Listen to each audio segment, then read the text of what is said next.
We are Ole Miss Rebels. As Mississippi's flagship university, we dig deeper, see farther, work harder. We pioneered human organ transplants. We helped prove Einstein's theory of gravitational waves.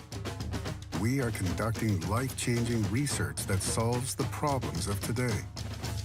We are Ole Miss, transforming lives and the world. Welcome to the POMcast with Stephen Willis. Now we're going to do things a little different.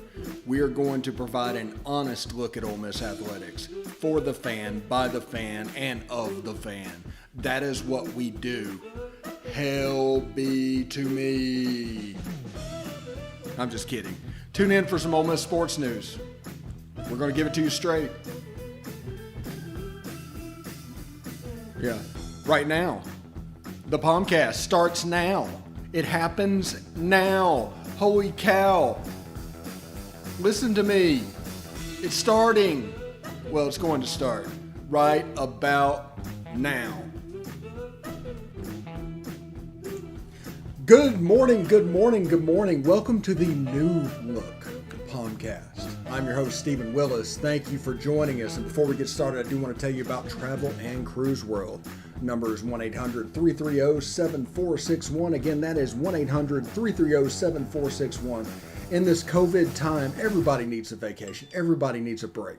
But wouldn't it be nice to be able to call somebody to find out the changes in the ever rapidly changing world that we live in now that this COVID thing is around?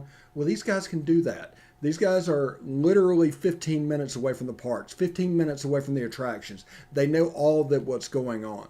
So give them a call at 1-800-330-7461 and let them help plan your vacation in Central Florida, and then you just don't have to worry about it. Anyway, I am Stephen Willis from the palatial Central Florida studios.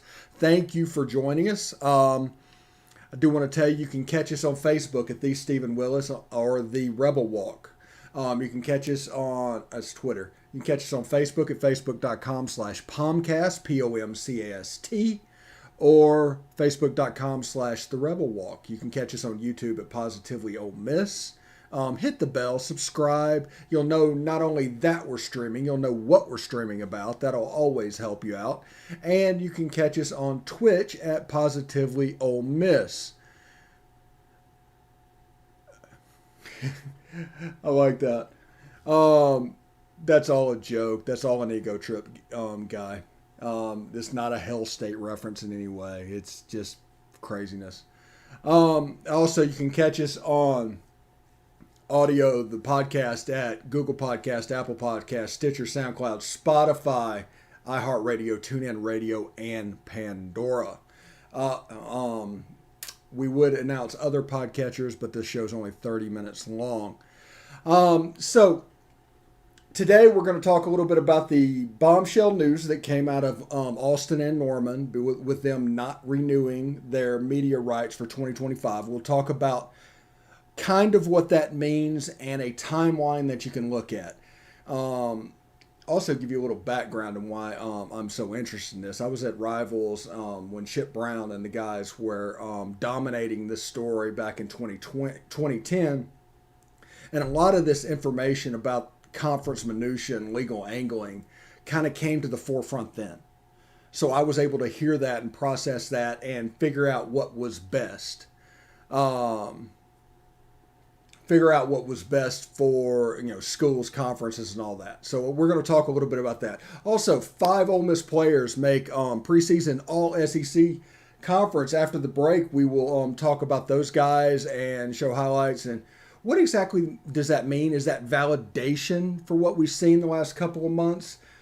What exactly is that? So, again, this is the POMcast, and we'll get started. So the news just came out. I will put this up real quick. That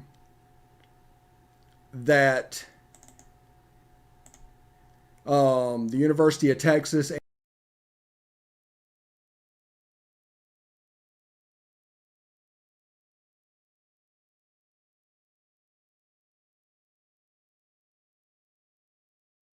hit that again. There we go. I didn't select the audio for that one, so I apologize for that. But there's the joint statement between the University of Texas and the University of Oklahoma.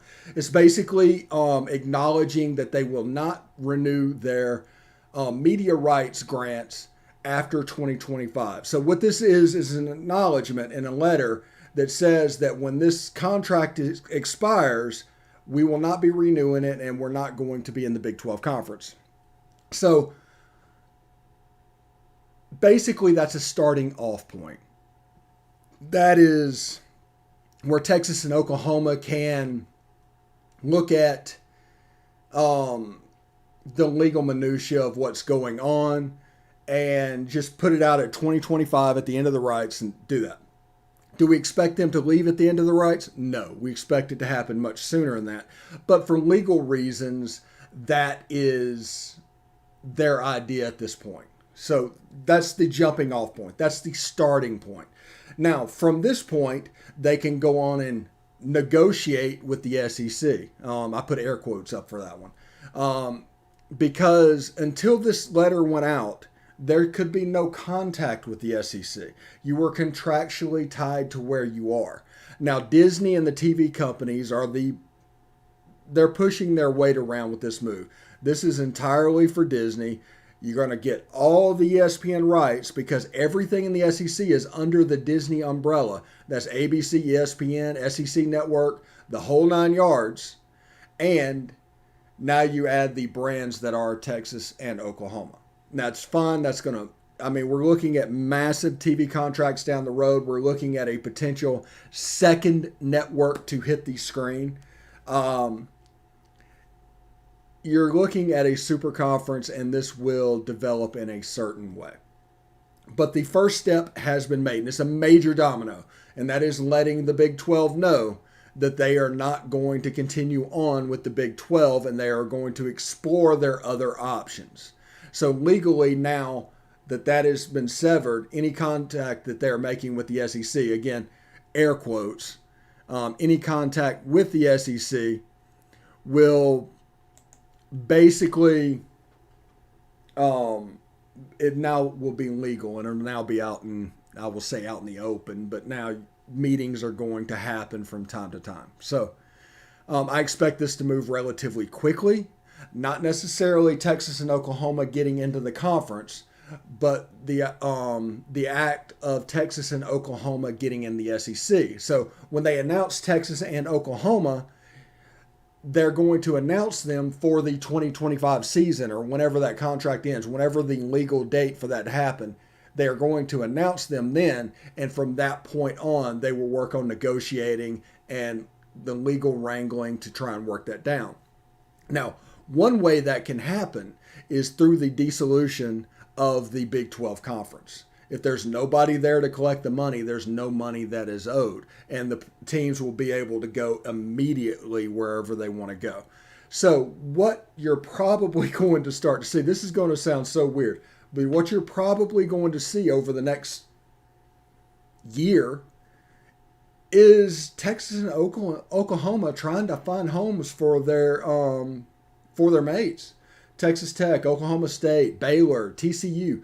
Those guys, because the more teams that go into other conferences and leave the Big 12, and when that happens, the less money that is owed by everybody. So that is what you can look for. The timeline is going to be at 2025 for now. That's the number you're always going to hear in the media. It's going to be subject to negotiation. And I expect them to be in by 2022 and 2023. That's just my prediction of how this is going. I think once this happens, there could be a fairly quick, it's like a time bomb for the Big 12. If Iowa State and, say, Oklahoma State go to the Big 10, that leaves you down to 6 teams. And I don't know what the number is for the Big 12 to be a credible conference. At what number does it trigger that the conference is basically dissolved? If there's one team left, can you be like the old NESL or USFL rights holder? The last one that had it gets to keep it? I do not know how that works. Now, Before we go on any further, I do want to talk. There's going to be some people justifiably upset by this. There just absolutely is. I mean, from the rest of the Big 12 to Texas A&M, the whole 9 yards, they're going to be upset about this. What Texas A&M did, and credit to them, is do the we over me thing that the SEC is known for. Everybody in the Big 12, when they came over, it was everybody fighting for themselves. This is the first real thing where Texas A&M was able to look at the we over me aspect of expansion, the SEC, the whole 9 yards. And they did that. Credit to them. I'm really happy about what's going on. I'm really happy what they did because basically the act of getting in the SEC culture was them coming to terms with this. Now, there's going to be all sorts of fun from this. Now, we haven't even looked at the fun that could come from this. The SEC marquee games that are going to come just from this. Texas, Arkansas, Texas, LSU, Texas A&M, Texas, Oklahoma. That's 4 marquee games from Texas. Oklahoma, LSU. Not necessarily Oklahoma A&M. That's not really a rivalry, but Oklahoma, Arkansas, Texas, Arkansas. I think I said that already. Ole Miss in Texas, Ole Miss in Oklahoma. It's going to be pretty fantastic, and the inventory that Disney is going to get is going to make this palatable down the road. Now, the best part, the absolute best part of all this is in the age of name, image, and likeness and one-time transfers and the expanded playoff and everything changing so fast. This move ensures that the SEC will be the top dog and will be able to throw around their agenda to the other conferences. They're not going to have to listen to a D3 Ohio school. They're not going to have to listen to a lower level G5 school like Nevada is upset with something that's going on about baseball. You want a paid third coach when it comes to college baseball instead of a volunteer? This is the pathway. This is an unbelievable power play by the SEC, and they've done a fantastic job. And once again, they have made it to where they are the leader. And like Roy Kramer brought about the SEC championship game. That changed. Everybody kind of followed. Then on the last expansion period, the Pac-12 looked like the Pac-10 looked like they had the advantage. They were going to get Texas and Texas Tech and Texas A&M and Oklahoma, and they were all going to move out west. Well, at the last second, Texas and Oklahoma balked. But Missouri and Texas A&M at that point were just fed up with the Big 12 and they moved on. That's what I mean about them having to come to terms with the we over me that we do in the SEC. It's not necessarily a shot at them. It's just an understanding that this isn't the same thing that you just went through. You don't have to be concerned. We are literally looking out for our best interests, is in the best interest of all of us over one school. And them coming to terms with that is a major step for them fitting in culturally.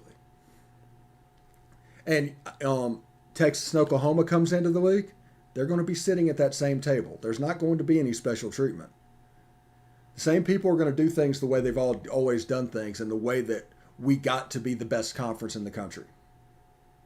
Do not worry about any type of influence. Texas has never been in a conference that wasn't headquartered in Dallas. Can you imagine the Longhorns that were all around that office? No. This is Birmingham, Alabama. That's a long way to the boardroom. So, with them taking the major step today, we move on to a second part of expansion. And this will make the basically talking season go by fairly quickly. And we'll get into camp shortly. But whenever you look at other schools, the ripple effects, because that ripple effects could mean that Texas and Oklahoma is in your conference quicker, which means everything gets renegotiated quicker. And that means more money. And they get to come into the conference sooner. Everybody gets to find their forever home. and everybody's happy. So I'm looking forward to the near future where that that happens. So I'm pretty stoked about that. All right, we're going to take a short break. When we come back, we are going to talk a little bit about the All-SEC players on Ole Miss's team and start to look ahead to the football season, starting with this little piece of potentially validation that we've got. So stick around, and we'll be back right after this.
All right, welcome back to the POMcast. I'm Stephen Willis. Thank you for joining us. We got a little bit of validation in the preseason SEC media all-conference selections. That was pretty cool. But before we get started, I do want to tell you about the Rebel Walk.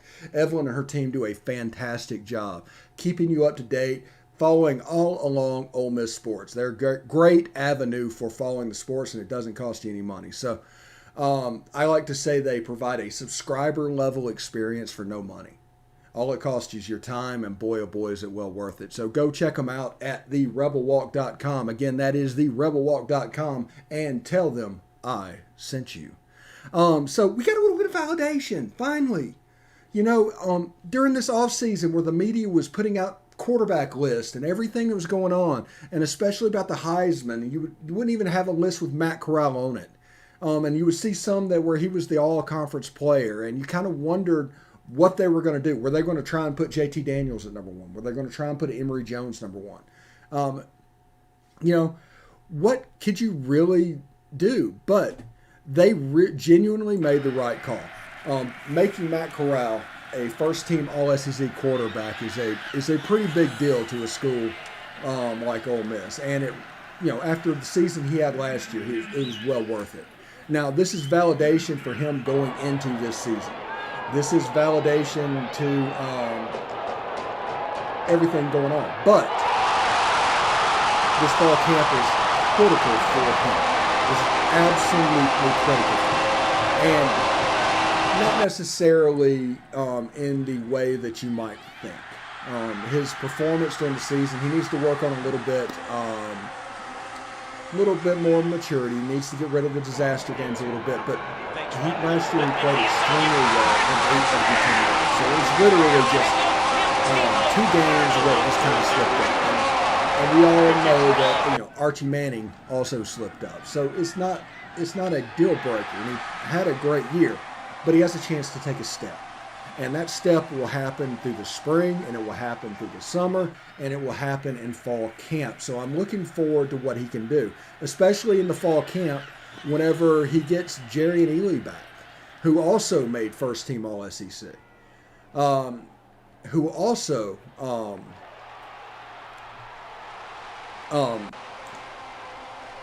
has a huge fall Don't camp. see it, they allowed him to throw it.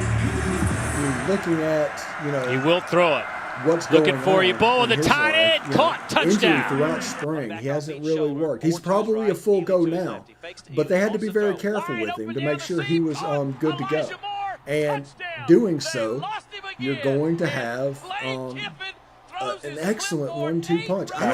I don't remember when Ole Miss Corral has looking that had way, but a we'll go to the right first-team side and All-SEC throws a bullet quarterback right and between a running couple back. defenders. Touchdown. This takes me back to the That is question Kenny I posted on Yeboah with his Twitter second a while touchdown back. grab of the game. What if I told you that Ole Miss's defense was ranked 60th in the country? Just straight down the middle. They're just pure average. What did I told you? With this offense, first-team All-SEC quarterback, first-team All-SEC. Corral has time to throw, lofts it up, going for the end zone. There's so many avenues for them. There's so many ways that they can move forward. There's so much excitement around the Ole Miss program right now. There really is. And looking at this video plan, I genuinely feel sorry for Arkansas when they come to Oxford. I don't think a team will be up like that, period, because Matt Corral has been eating and sleeping that game for 30 years. So just looking at that, I kind of feel sorry for Arkansas. But two first-team players, Matt Corral and Jerry Neal. We also have other players on that. Matt Brown made it as a punter, believe it or not. He, as little as we punted the ball last year, but he did a heck of a job. More conventional style punting than rugby punting under this new staff, but it'll be interesting to see where he goes in his development. Are we going to punt the ball more? I hope not, but it will be interesting to see.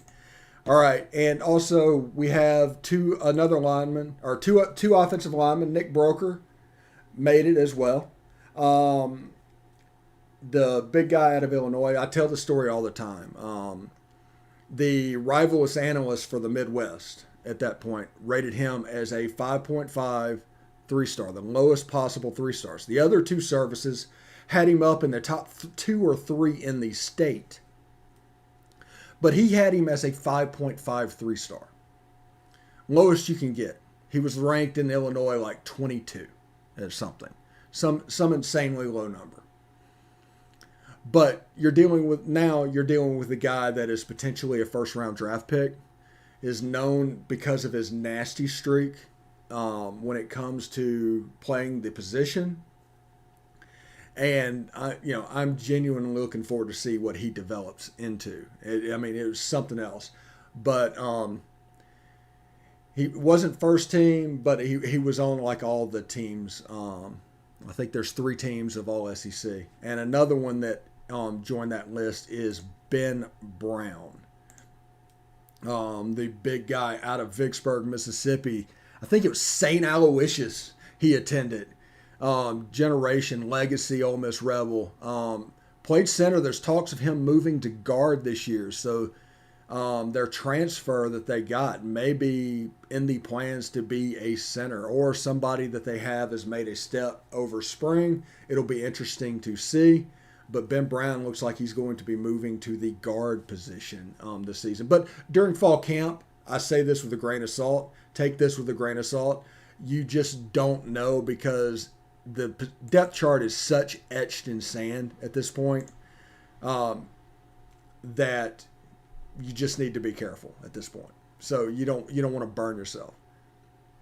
All right. So that is what we're looking for at the preseason All-SEC guys. Congratulations to all those guys. And, I'll keep my eye on them during the season, what's going on, and basically what we're doing. I hope you're enjoying the new look POMcast. It's been a lot of fun to make, to do, and it slowly integrating over time. But the new look POMcast is going to be like a regular staple and get into the POMcast during the season. We grew our viewership to a massive amount up to this point. We intend on growing that more. So we offer, unique ways to advertise, like Travel and Cruise World. So see Central Florida like a local. I came up with that, by the way. Speaking of which, Scott is the guy you need to talk. He's going to be the hookup, and we're working on a promo. Whenever he gets that to me, we are going to put that up as well. So it might be under the Travel and Cruise World phone number. Who knows where exactly it's going to be, but we're working on a promo currently. But if you just want to set them up, you're coming down to Disney, you're not sure about all the parks, give them a call, let them be a local. It doesn't cost you any more money. They can get the website prices, and the parks are actually the people that pay them. So give them a call, let them know, and they can take care of you. Now, like I said, and we're going to bounce back to expansion a little bit now at the end of the show, because we're going to go outside the footprint a little bit, because we're going to start to think about the dominoes that could happen after Texas and Oklahoma put this in, because now it's a full-fledged panic in the Big 12. Before, it was like, maybe we can save this. They balked last time. Let's see if they actually go. And I genuinely think they thought that they would balk again. They were just like, oh, they're Texas and Oklahoma doing this. And that's fine. But keep an eye on Kansas to the Big Ten, Iowa State to the Big Ten, Oklahoma State potentially to the Big Ten. I know they're not an AA school, and I know academics have a different thing. But like I told you last week, this is different than 2010 because the important stuff is different. Name, image, and likeness, everything that's going on. They're going to want to increase their brand, not necessarily on the academic side, actually on the athletic side. There's a potential for Texas Tech, Oklahoma State to the Pac-12. But if they get to 16, that would require Baylor and TCU. There's a rumor out there that the Pac-12 doesn't want religious schools. I don't know if that's true. I haven't heard that, but they say that's the reason that BYU hasn't joined. They're a potential also in this realignment state. Notre Dame to the ACC, I would keep an eye on that. I would keep an eye on West Virginia to the ACC. Academically, it's not exactly the same type school that the ACC is used to, but like I said, the criteria has changed. Oklahoma and Texas has changed the calculus, and now you just want something that can compete, or else the SEC is going to grab all the TV dollars. You need something that is going to warrant you getting paid. And if you're the Big 12 expansion, like Central Florida, Cincinnati, those guys, it's not going to do it. Because there's no cachet with those names. There's the brand that this is a group of 5 school. So moving up, they're still going to be viewed as a group of 5 school whenever the TV numbers are coming in for renegotiation. But in this, remember this. There were 3 schools in this altogether that really would move the needle, would really shape the conversation. 2 of those were Oklahoma and Texas. Everybody is fighting now over one school, and that's Notre Dame, but they're contractually obligated to the ACC. So it looks like the SEC and ACC are going to be the 2 real winners of realignment, and the Big 12 or Big 10 and Pac-12, I think, just my opinion, I think you're going to see some kind of hybrid super conference develop out of those 2 conferences, where they merge forces, because they're not going to be able to compete with the SEC 16. You're not going to be able to compete as a 16-team conference. But if the Pac-12 and the Big 12 merged, if the Pac-12 and the Big 12 merged, that maybe you could unify their television rights and Fox could have a viable host there. That is the only direction I see this going, of the Big 12 or Big 10 and Pac-12.